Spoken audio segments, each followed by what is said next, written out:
Bismillahirrahmanirrahim. Assalamualaikum warahmatullahi wabarakatuh. Alhamdulillahirabbil alamin wal 'aqibatu lil muttaqin wala 'udwana illa 'alal zalimin. Wa asyhadu an la ilaha illallah wahdahu la syarikalah wa asyhadu anna Muhammadan abduhu wa rasuluh sallallahu alaihi wa ala alihi wa ashabihi wa man tabi'ahum bi ihsanin ila yaumiddin. Allahumma alimna ma yanfa'una wanfa'na bima 'allamtana wa zidna ilma wa arinal haqqa haqqan warzuqna ittiba'ah wa arinal batila batila warzuqna ijtinabah ma ba'd. Ikhwatal kiram rahimakumullah. Alhamdulillah, pertama mari kita panjatkan puji syukur kita kepada Allah Subhanahu wa taala yang senantiasa memberikan taufiknya kepada kita dalam bentuk inayah atau pertolongannya sehingga kita mampu melaksanakan kewajiban kita, yaitu sholat maghrib secara berjamaah.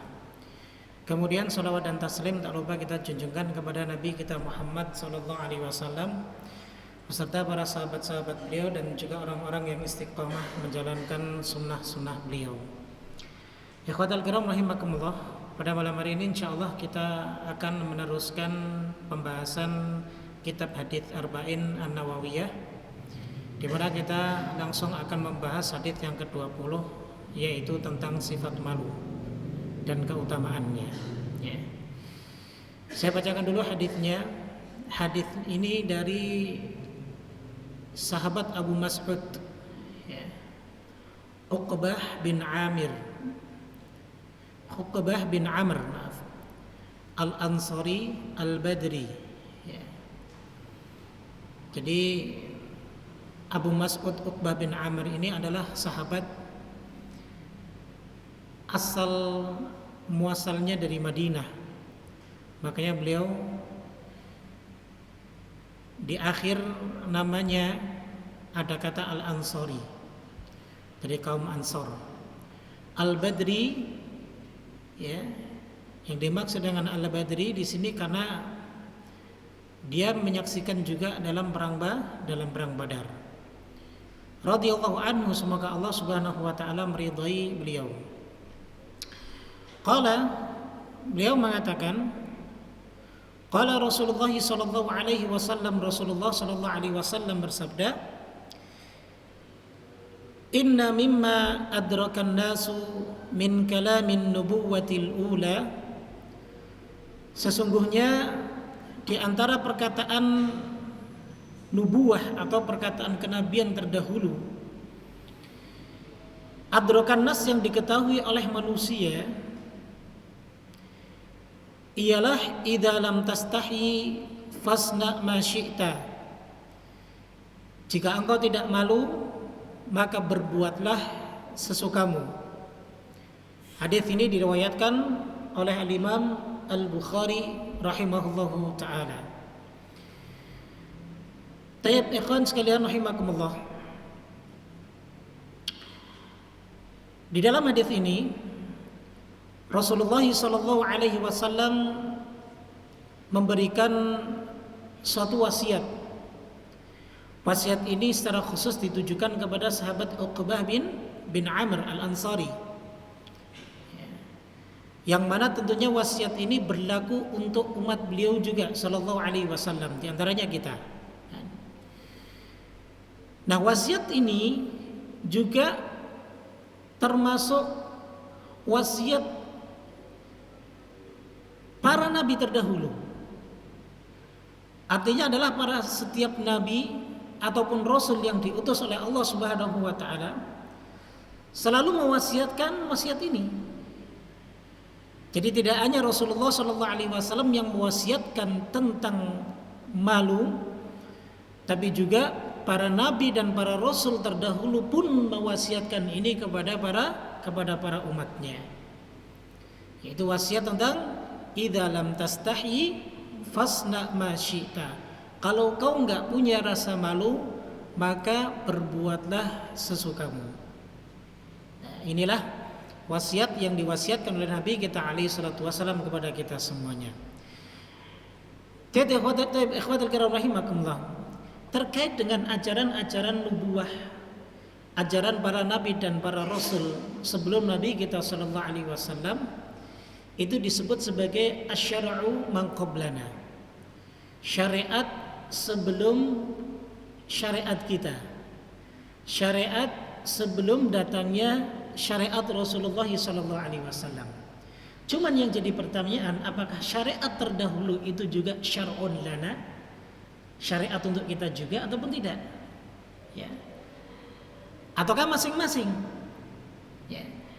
Jadi syariat yang dibawa oleh para rasul terdahulu sebelum Rasul kita alaihi salatu wassalam, apakah itu juga berlaku untuk kita semuanya? Nah, pertanyaannya begitu. Nah, jawabannya adalah bahwa asyar'u man qablana syar'un lana. Syariat sebelum kita itu adalah syariat kita juga. Jika Rasul kita sallallahu alaihi wasallam juga mensyariatkan yang sama dengan syariat sebelum syariat beliau alaihi salatu wasallam. Di antaranya haji. Haji itu syariatnya siapa? Nabiullah Ibrahim alaihi salatu wasallam. Ya. Kemudian juga salah satunya nasihat tentang masalah malu ini. Nah, ini syariat para anbiya dan rasul terdahulu. Tapi juga Rasulullah sallallahu alaihi wasallam mensyariatkan hal ini juga. Syariat berpuasa pada tanggal 10 Muharram. Ini syariat siapa? Nabi Musa alaihi salatu wasallam. Akan tetapi juga berpuasa pada tanggal 10 di bulan Muharram juga disyariatkan pada umatnya Nabi kita alaihi salatu wasallam. Jadi asyar'u ma qablana, syariat sebelum kita juga masuk syar'un lana apabila syariat tersebut diajarkan juga oleh Rasul kita alaihi salatu wassalam. Seperti itu, ya. Ya. Tayyib. Nah, di sini wasiat yang diwasiatkan oleh Nabi sallallahu alaihi wasallam tentang sifat malu. Dan ini merupakan perangai yang sangat penting. Hubungannya dengan agama itu sangat kuat, ya kawan. Ya. Dia tidak akan jauh dari agama. Sangat dekat sekali sifat malu ini dengan agama. Bahkan kata Nabi kita alaihi salatu wasallam ketika beliau menyampaikan kepada kita tentang cabang-cabang keimanan, maka beliau sallallahu alaihi wasallam bersabda, al-imanu, iman itu ada sab'una ataupun situna syu'bah, sekitar 60 atau 70 cabang. Fa'alaha, cabang yang paling tinggi adalah qaulul la ilaha illallah, ucapan kalimat la ilaha illallah beserta tentunya konsekuensinya. Wa adnaha, dan yang paling rendah adalah imatatul adha anit tariq, ketika kita mampu untuk menyingkirkan sesuatu di jalan yang dapat menghalangi orang berjalan di jalan tersebut. Kemudian Nabi SAW menambahkan wal haya'u syu'batu minal iman, dan malu itu di antara cabang keimanan. Sehingga sifat malu ini sangat erat sekali berhubungan dengan agama kita. Baik buruknya perilaku kita, benar salahnya perbuatan kita, itu salah satu penyebabnya adalah ada atau tidaknya rasa malu yang kita miliki. Ya. Seseorang bisa dianggap baik kalau dia tahu bahwa itu satu kebenaran, kebaikan, dan dia kerjakan, dia tidak punya rasa malu untuk mengerjakannya. Seseorang dianggap buruk ketika dia melihat satu kebaikan, dia mampu untuk mengerjakan karena dia malu, sehingga apa?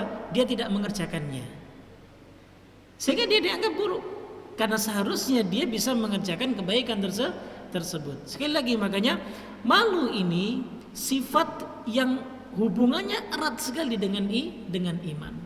Baik buruknya seseorang yang tergantung dengan sifat malu tersebut. Tapi ikhwatal kiram rahimakumullah, ada beberapa keutamaan dari sifat malu. Kalau kita memiliki sifat malu tersebut, yang pertama, bahwa semakin kita memiliki sifat malu, ya, maka semakin baik pula keimanan kita. Ini kita bicara secara umum dulu, ya. Semakin kita memiliki sifat malu, berarti semakin baik pula keimanan kita. Itu yang pertama, ya.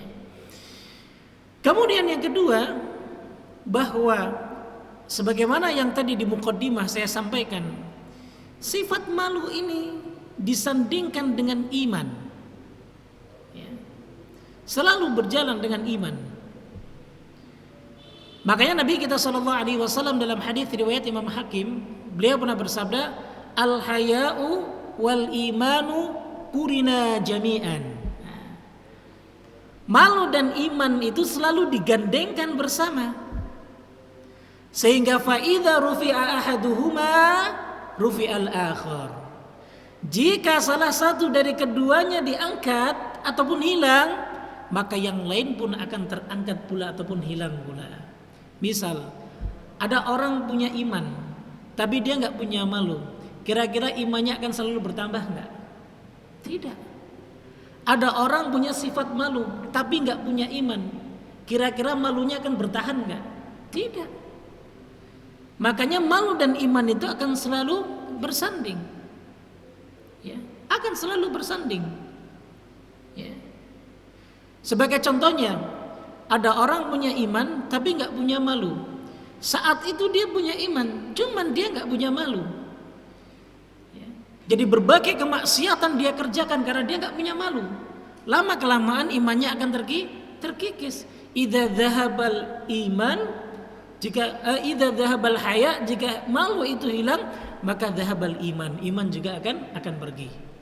Sebaliknya, idza dzahabal iman, ya, jika iman itu tidak ada, maka dzahabal haya, malu pun akan pergi. Orang punya sifat malu tapi nggak punya iman. Jadi dalam kebaikan dia malu. Harusnya malu itu memotivasi dia untuk meninggalkan perkara-perkara yang buruk. Tidak. Dalam kebaikan yang seharusnya dia kerjakan untuk meningkatkan keimanan dia, justru nggak dia kerjakan karena dia malu katanya. Lama kelamaan iman dia akan terkikis. Benar kata Nabi kita alaihi salatu wassalam, al-haya' wal iman qurina jami'an. Sehingga sebagai seorang mukmin kita pun harus memiliki sifat malu. Ya, harus memiliki sifat malu. Seperti itu. Makanya ada sebuah perkataan dari sahabat Umar bin Khattab radhiyallahu taala anhu. Beliau pernah mengatakan bahwa man qalla haya'uhu qalla wara'uhu. Siapa yang sedikit rasa malunya, maka sedikit juga waroknya. Ya. Wa man qalla wara'uhu mata qalbuhu. Dan barang siapa yang sedikit waroknya, maka hatinya akan mati lama kelamaan. Ya. Antum tahu sifat warok? Ya. Tahu sifat warok? Menjaga kehormatan. Ya. Orang kalau sudah gak punya malu, kira-kira kehormatannya akan dijaga nggak? Nggak akan. Ya. Ketika kehormatannya sudah nggak dijaga, lambat laun maka hatinya akan mati. Dia biarin aja deh, orang liatin gua maksiat, ya. Dia biarin aja deh, ya. Orang liatin gua telanjang, udah biarin aja deh, ya. Orang liatin gua melakukan halal yang haram, hatinya menjadi mati. Kebaikan tidak akan mungkin bisa masuk lagi ke dalam hatinya. Jadi begitu ikhwan, ya. Jadi jangan sampai rasa malu itu hilang dalam diri kita. Ya, itu yang paling penting, ya. Itu yang kedua. Kemudian yang ketiga, bahwa keutamaan dari sifat malu, ia akan mendatangkan kebaikan untuk kita. Pasti.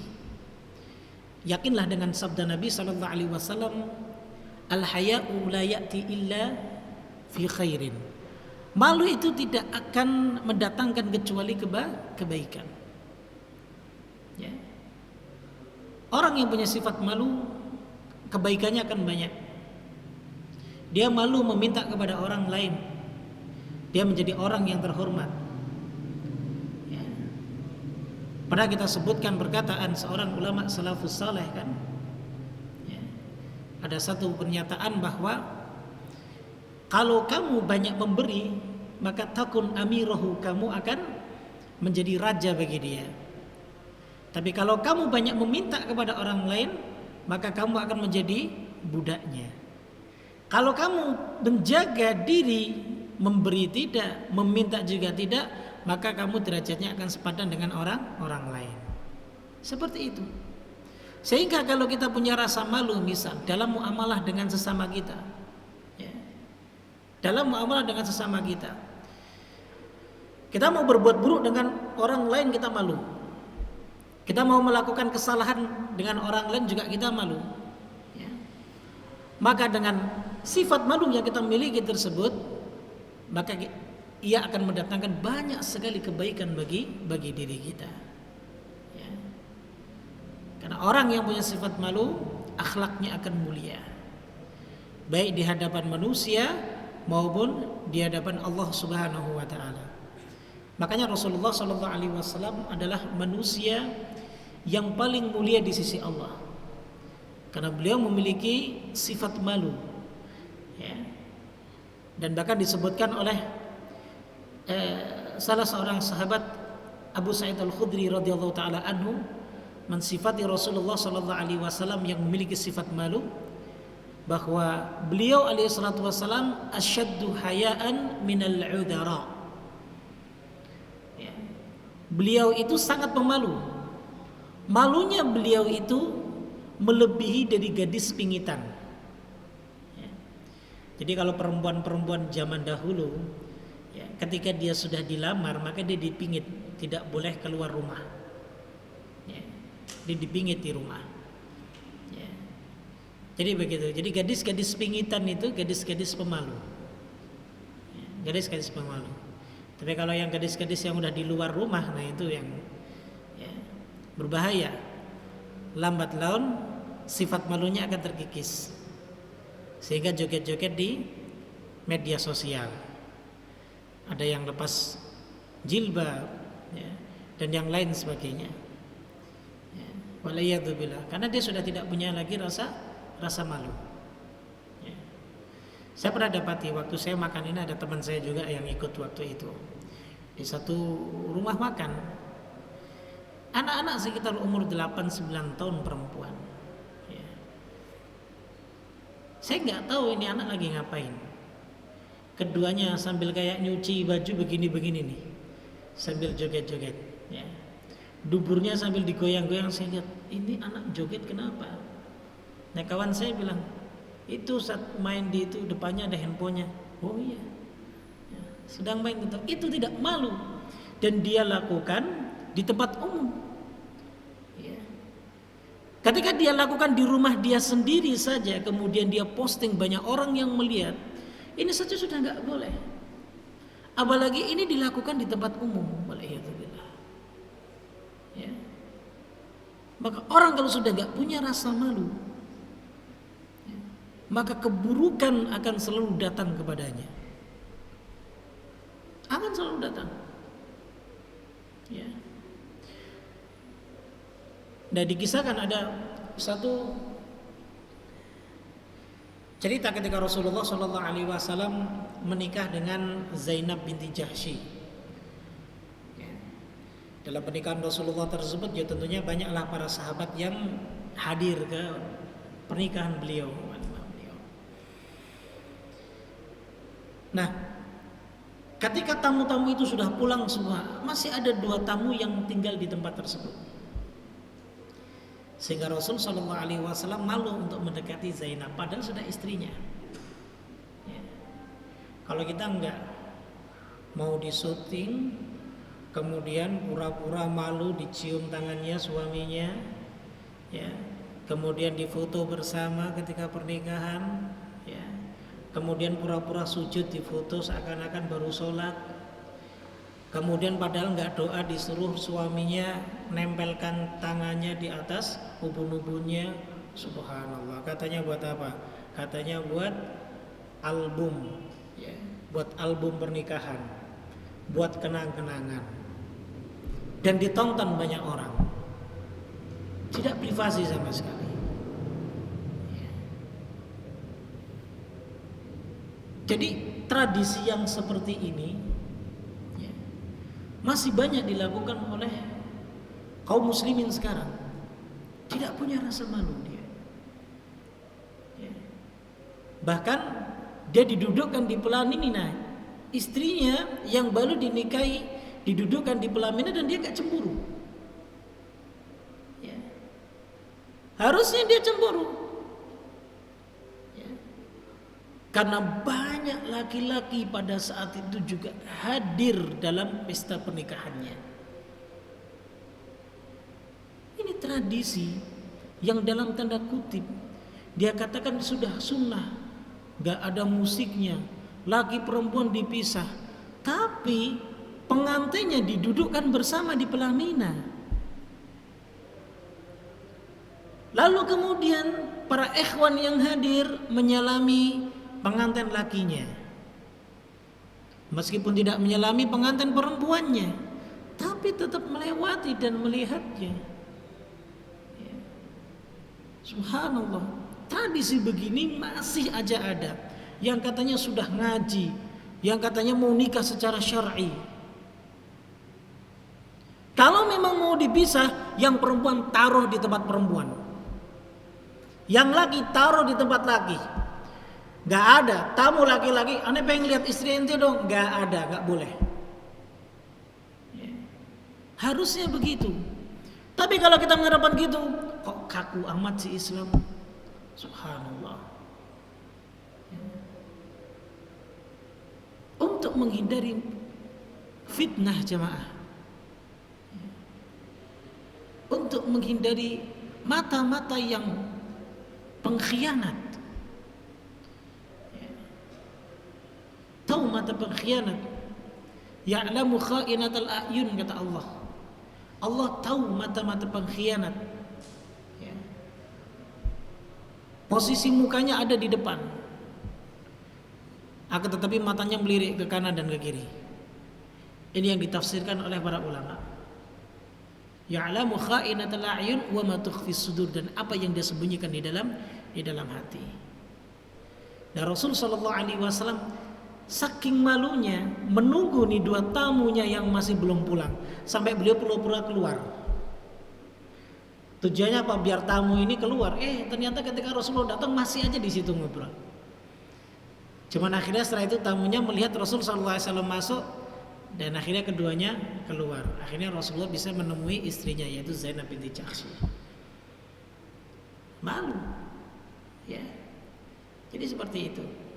Malu yang dicontohkan oleh Rasulullah sallallahu alaihi wasallam. Baik. Kemudian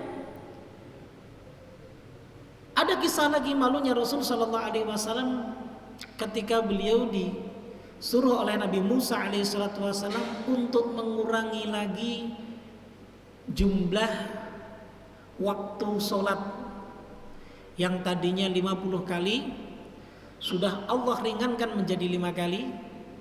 Nabi Musa mengatakan umatmu tidak akan mungkin mampu melaksanakannya ya Muhammad. Ya. Maka apa kata Rasul sallallahu alaihi wasallam? Qad istahyaitu min rabbi. Aku sudah malu kepada Rabbku. Mundar-mandir bolak-balik minta keringanan. Itu malunya Rasulullah sallallahu alaihi wasallam kepada Allah Subhanahu wa taala. Seperti itu. Jadi rasa malu itu tidaklah mendatangkan kecuali kebaikan. Kemudian yang keempat, ya, keutamaan sifat malu, sifat yang dicintai oleh Allah Subhanahu wa taala. Ya, sekali lagi, karena sifat malu ini akan menghalangi seseorang untuk berbuat kemaksiatan kepada Allah. Makanya Rasulullah sallallahu alaihi wasallam pernah bersabda dalam hadis yang diriwayatkan oleh Imam Al-Baihaqi, kata beliau, inna fika khaslataini yuhibbuhumullah. Sesungguhnya pada dirimu terdapat dua tabiat yang dicintai oleh Allah Subhanahu wa taala. Ini Rasulullah berkata kepada Abdullah bin Abbas radhiyallahu taala anhu. Apa dua sifat yang dicintai oleh Allah? Pertama adalah sifat al-haya, malu. Kemudian wal anat, yaitu sifat berhati-hati, sikap berhati-hati. Ya, artinya tidak tergesa-gesa. Ya. Karena al-ajalatu minasy syaiton, at-ta'anni minallah. Ya, sikap tenang itu dari Allah dan sikap tergesa-gesa itu datangnya dari syaitan. Sehingga kita tidak diperbolehkan, ya, dilarang untuk selalu mengambil satu keputusan itu dengan ketergesa-gesaan. Karena orang yang selalu mengambil keputusan dengan tergesa-gesa, dia akan mudah ditunggangi oleh syaitan. Maka bersikap tenang, ya. Sikap tenang, kemudian pertimbangkan mana yang baik dan mana yang buruk. Kalau kedua-duanya ada madharatnya, mana yang sekiranya madharatnya lebih kecil. Harus seperti itu, dipertimbangkan masa-masa dengan agama, agar supaya langkah yang kita akan jalani itu benar-benar tetap diridhoi oleh Allah Subhanahu wa ta'ala. Nah, inilah diantara hal yang menjadi keutamaan dari sifat malu, ya. Sehingga seharusnya ini menjadikan motivasi bagi kita agar supaya melatih kembali sifat malu yang ada dalam diri kita. Itu sangat penting begitu. Tayyib. Ikhwatul kiram rahimakumullah. Kita akan membahas tentang makna hadis yang disampaikan oleh Rasul sallallahu alaihi wasallam. Idza lam tastahi fasna ma syi'ta. Jika engkau tidak malu maka lakukanlah apa saja yang engkau kehendaki.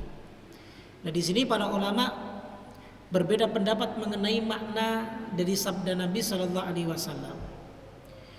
Pendapat yang pertama bermakna celaan, ya. Dicela, artinya begini, bahasanya seperti ini. Ada orang yang sudah dinasehati berkali-kali, tapi dia tetap gak punya rasa malu, maksiat terus ini. Akhirnya saking keselnya, ya, misalnya saking keselnya kita nasihati, ya udah deh, terserah kamu aja lah. Ya. Kalau emang kamu gak punya muka, kamu gak punya malu, terserah kamu mau ngapain. Nah, ini disebut dengan celaan yang dimaksud. Nah, namun celaan yang dimaksud di sini adalah celaan dalam bentuk perintah. Ada dua hal. Celaan dalam bentuk perintah artinya begini, jika seseorang tidak punya rasa malu, maka hendaknya ia melakukan apa saja yang dia inginkan. Udah terserah, kamu lakukan. Jadi seakan-akan kita memerintah sesuatu. Tapi sebenarnya ini celaan. Yang dimaksud itu, mbok yo jangan lakukan perbuatan itu begitu. Ya. Karena saking diulang-ulangannya, akhirnya bilang seperti itu. Ya udah, kalau memang nggak punya malu, udah lakukan aja sukamu. Mau maksiat ini kah, mau berbuat jahat inilah, mau berbuat buruk inilah, seperti itu. Ya. Jadi itu yang dimaksud. Seperti dalam konteks ayat Al-Quran. Ya. Dalam Al-Quran itu ada kalimat i'malu ma syi'tum. Innahu bima ta'maluna basir. Udah kerjakan aja yang kamu kehendaki. Lakukan aja yang kamu sukai. Allah tahu kok. Allah mau melihat kok apa yang kamu kerjakan. Nah gitu. Ya. Kerjakan aja terserah apa yang kamu inginkan. Nah jadi situ. Jadi ini bukan perintah, tapi sebenarnya ini celaan. Yang dimaksud, yo jangan kamu kok terus-terusan begitu, maksudnya seperti itu. Ya. Cuman seakan-akan memerintahkan, udah terserah lakuin aja. Jadi begitu. Juga dalam ayat yang lain juga disebutkan fa'budu ma syi'tum min duni. Udah. Ya, sembahlah orang-orang musyrik siapa saja yang kamu kehendaki.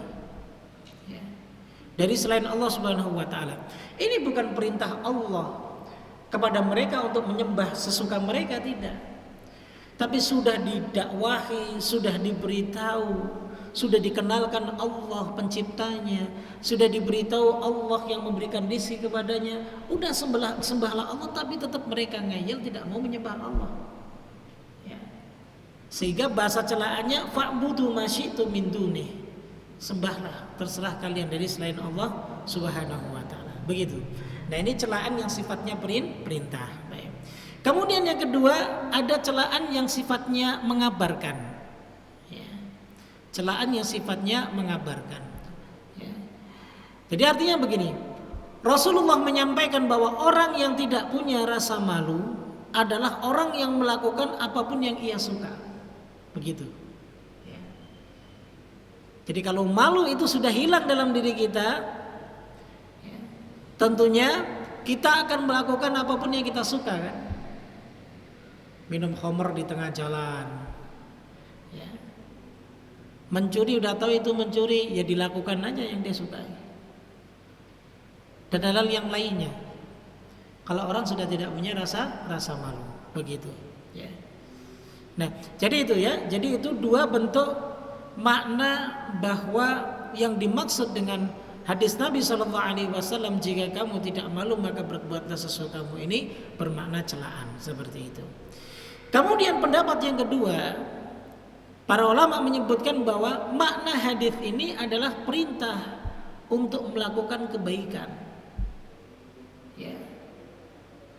Sehingga makna dari sabda Nabi SAW, idza lam tastahi fasna ma syi'ta, jika kamu tidak malu maka lakukanlah apa yang engkau kehendaki, adalah satu, jika ada perkara baik yang kita tidak malu untuk melakukannya maka lakukan.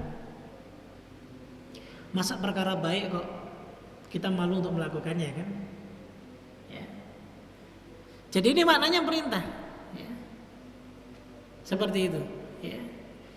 Sekali lagi, jika ada perkara baik yang kita tidak malu untuk melakukan, idza lam tastahyi, kalau kamu nggak malu untuk melakukan kebaikan itu, maksudnya paham nggak? Ya.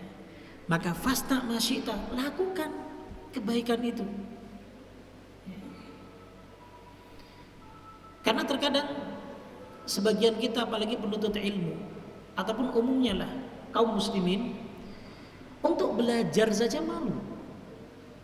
Gak bisa baca Quran, usia sudah tua, karena di sekitarnya yang ngajar Al-Quran itu adalah orang anak yang masih usianya muda, dia malu untuk belajar.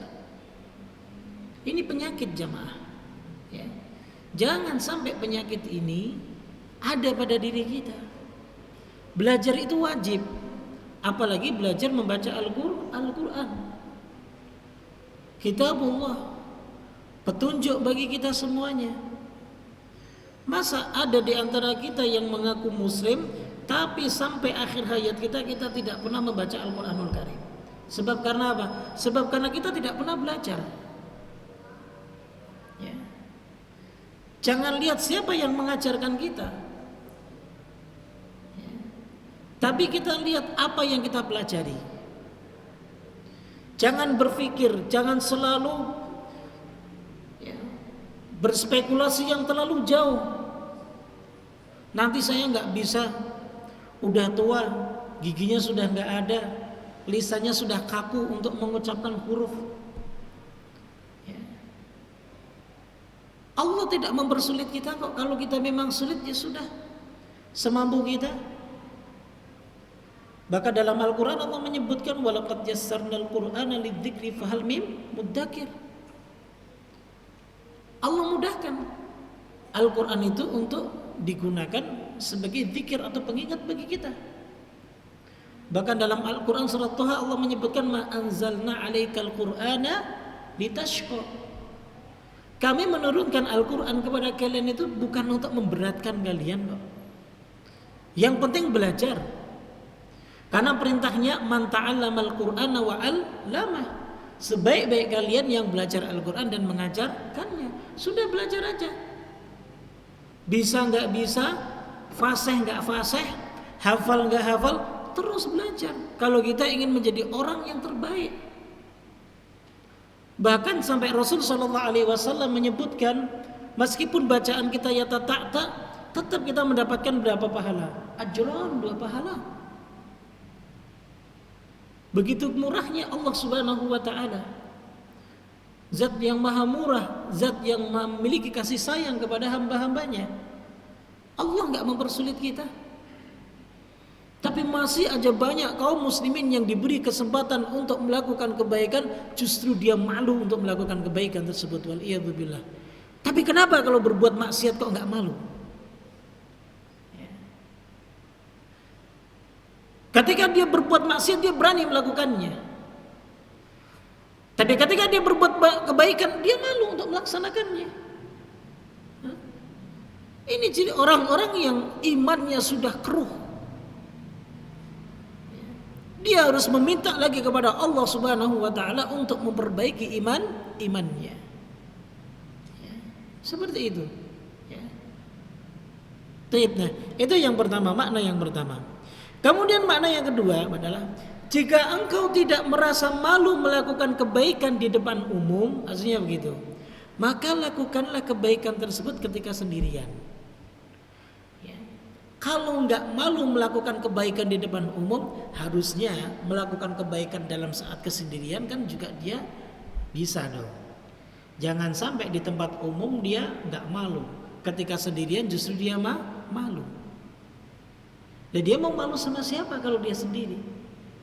Justru yang dia khawatirkan, dia pede mengamalkan sesuatu di tempat umum, orang melihat dia, tapi ketika dia sendirian justru dia malas untuk mengamalkannya. Maka dia bisa terjangkiti penyakit nifaq, kemunafikan. Ya. Jadi seperti itu. Ya. Maka Rasulullah SAW pernah memberikan wasiat kepada salah seorang sahabat yang bernama Sa'id bin Yazid al-Azdi. Kata beliau, "Usika an tastahi minallah." Aku berwasiat kepadamu, malulah kepada Allah, kama tastahi minar rajuli salih min qaumik. Sebagaimana engkau malu kepada seorang lelaki saleh dari kaummu. Ya. Kalau kita malu untuk melakukan sesuatu di hadapan orang yang kita anggap saleh, yang kita anggap itu guru kita, harusnya kita lebih malu ketika kita melakukan itu sendirian, karena Allah Subhanahu wa taala mengetahui perbuatan kita. Ya. Begitu. Karena banyak di antara manusia yang mereka justru malah menyembunyikan kemaksiatannya di hadapan manusia, tapi dia tidak tahu bahwa dia tidak bisa bersembunyi melakukan kemaksiatannya di hadapan Allah Subhanahu wa taala. Makanya Allah Subhanahu wa taala menyebutkan yastakhfuna minan nas wa la yastakhfuna minallahi wa huwa ma'ahum. Ada sebagian manusia yang mereka menyembunyikan keburukannya dari manusia, tapi dia enggak tahu bahwa ketika dia melakukan perbuatan itu, dia sedang menampakkan kemaksiatannya di hadapan Allah. Kenapa enggak punya malu? Siapa yang memberi rizki kepada dia? Siapa yang memberikan fasilitas nikmat yang begitu banyak kepada dia? Dia diberi mata untuk melihat, diberi kedua tangan untuk memegang, diberi kedua kaki untuk melangkah kemanapun yang dia inginkan, diberi lisan untuk berbicara apapun yang dia ucapkan, diberi telinga untuk mendengar apapun yang dia senangi untuk dia dengarkan. Tapi dia tidak bisa menjaga dirinya untuk berbuat maksiat kepada Allah. Dan yang lebih parah lagi, dia sembunyikan kemaksiatan itu dari manusia. Padahal manusia tidak memberikan apapun kepada dirinya, tapi justru dia tidak malu kepada Allah Sang Maha Pencipta dirinya. Subhanallah. Ya. Di mana iman kita? Masing-masing dari kita introspeksi diri jamaah. Entah ana, entah antum sekalian, semua kita ini masih menjadi hamba yang selalu berkhianat dengan Allah. Selalu menggunakan fasilitas kenikmatan yang Allah berikan kepada kita justru untuk durhaka kepadanya. Waliyadzubillah. Entah sampai kapan kita akan berhenti. Tapi manusia yang terbaik adalah ketika dia tahu bahwa itu kesalahan yang dia lakukan, dia langsung segera bertaubat kepada Allah Subhanahu wa taala. Seperti itu. Itu dua makna yang dimaksud dengan apa? Makna yang kedua, pendapat kedua bermakna perintah untuk melakukan kebaikan. Taib. Ikhwatal kiram rahimakumullah. Kemudian poin yang berikutnya adalah sifat malu itu ada dua jenis. Ya. Yang pertama adalah malu, sifat malu bawaan. Ada yang disebut dengan jibilli. Ya. Artinya apa? Sifat malu ini adalah bawaan dari Sang Pencipta. Setiap manusia pasti memilikinya. Ya. Dan banyak orang diberi karunia oleh Allah Subhanahu wa taala memiliki sifat malu seperti ini. Sehingga dia bisa mengerem dari hal-hal yang diharamkan oleh Allah Subhanahu wa taala. Makanya Nabi sallallahu alaihi wasallam pernah bersabda kepada seorang sahabat yang bernama Al-Ashaj Abdul Qais. Beliau pernah mengatakan, inna fika khaslataini yuhibbuhumullah. Pada dirimu itu terdapat dua sifat yang Allah cinta kepadanya, keduanya. Pertama adalah sifat al-hilmu, yaitu sabar, wal anat, dan yang kedua adalah sifat berhati-hati. Qala, kemudian Al-Asya ini berkata, ya Rasulullah, ya Rasulullah, ana takhallaqu bihima amullahi jabalani alaihima. Apakah sifat ini adalah dari hasil usahaku, atau sifat ini Allah yang memberikan dari sejak dulu? Maka apa kata Rasul sallallahu alaihi wasallam, balillahu jabalaka alaihima. Allah yang telah memberikannya kepadamu. Maka doa yang baik ketika kita diberi sifat yang baik adalah alhamdulillah alladzi jabalani ala khullataini yuhibbuhumullahu wa rasuluh. Segala puji bagi Allah yang telah menjadikanku memiliki perilaku ini sejak awal, yang Allah dan Rasulnya mencintainya. Jadi setiap perangai baik yang ada pada diri kita, misal aneh itu nggak bisa lihat orang itu susah, aneh nggak bisa melihat orang itu ketika datang ke rumah aneh minta tolong aneh tolak. Ini sifat yang Allah berikan dan Allah tanamkan pada diri kita, dan bersyukur kepada Allah, dan harus kita pelihara kebaikan ini. Sehingga doa kita apa? Alhamdulillahilladzi jabalani ala hadhihi sifah yuhibbuhallahu wa rasuluh. Segala puji bagi Allah yang telah menetapkan, memberikan perilaku sifat ini yang Allah dan Rasulnya mencintainya. Begitu. Ya. Subhanallah, ini kenikmatan yang luar biasa yang Allah berikan kepada kita. Kemudian yang kedua, ada malu tapi sifatnya muktasabah. Muktasabah itu malu yang diusahakan. Dia melatih dirinya. Dia orangnya sebenarnya frontal, gak punya sifat malu, tapi dia lama-lama dia latih. Nah, bagaimana cara kita mendapatkan sifat malu? Pertama, dengan mengenal Allah lebih dekat. Ini penting. Cara mengenal Allah lebih dekat dengan mengenal sifat-sifat Allah.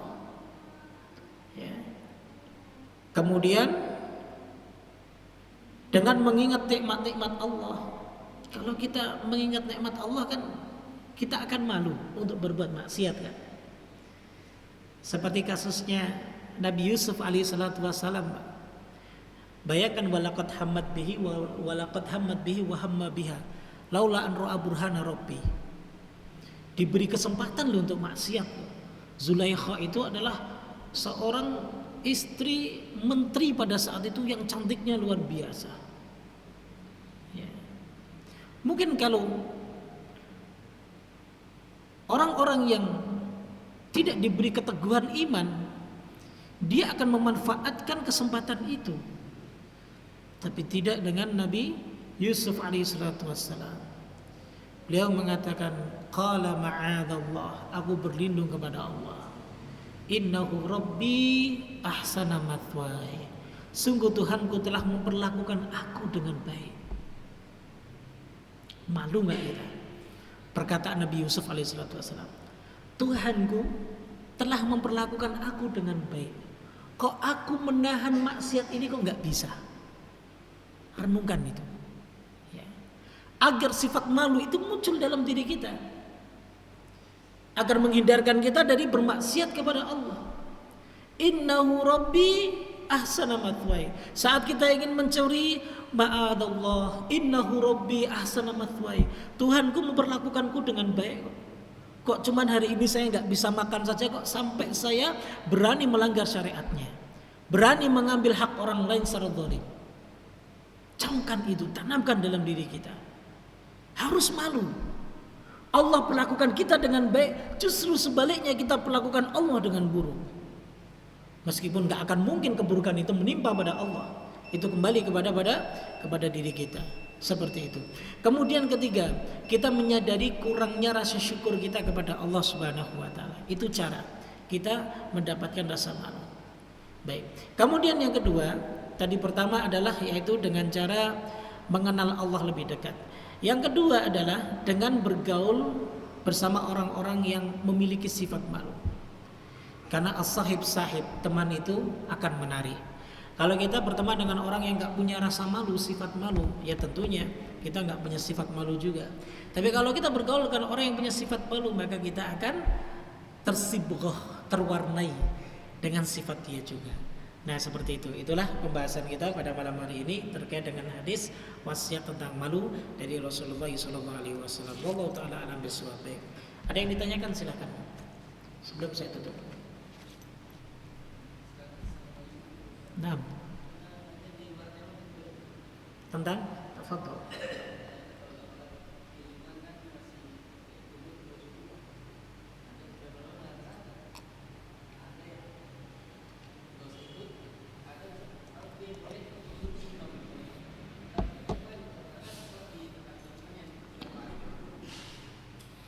Tayyib.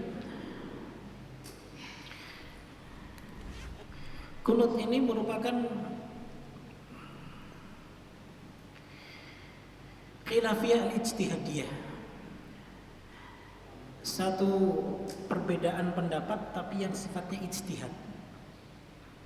Bagi yang menyatakan bahwa kunut ini diperbolehkan, ya kan? Cuman bagi kita sebagai makmum ketika imam melakukan kunut, ya kita ikuti kunut. Itu tiap hari. Hatta kita nggak mau sholat di situ, sampai kita nggak mau sholat lagi di situ. Ya. Jadi begitu. Kalau memang kita menjadi makmum, ya maka kita ikuti kunut. Gitu. Karena innama ju'ilal imamu liyu'tamma bih, dijadikannya imam itu adalah untuk diikuti. Seperti itu. Saya lebih condong mengambil pendapat yang menyatakan demikian. Tapi silakan bagi antum ataupun sekalian yang mau mengambil pendapat, ya jangan ikuti kunut. Kalau tahu kunut itu bid'ah seperti itu. Ya. Silakan kalau memang mau mengambil pendapat kita, antum nggak perlu kunut. Tapi saya mengambil pendapat bukan pendapat saya, mengambil pendapat yang membolehkan untuk mengikuti imam ketika dia sang imam itu melakukan kunut dalam salat subuhnya. Gitu. Ya kalau kita tidak mau setiap hari, ya kita salat di masjid lain yang nggak ada kunutnya lah. Jadi begitu. Boleh Ustaz? Ya dibolehkan. Kenapa dilarang? Karena kita meyakini bahwa kunut itu bid'ah, ya kan? Ya berarti kita salat di tempat yang lain yang tidak ada kunutnya. Berarti harus ditinggalkan semuanya? Tidak. Salat zuhur, asar, maghrib, isya, antum salat di tempat itu. Begitu. Ya, jadi gitu. Anda lebih condong mengambil pendapat yang mengikuti imam mau bagaimanapun, seperti itu. Karena andaikan pun salah, yang menanggung siapa? Imam, bukan kita sebagai makmum. Begitu ya. Wallahu taala alam bisawab. Ada lagi?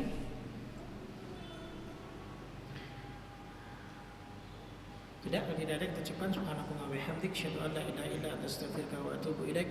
Assalamualaikum warahmatullahi wabarakatuh.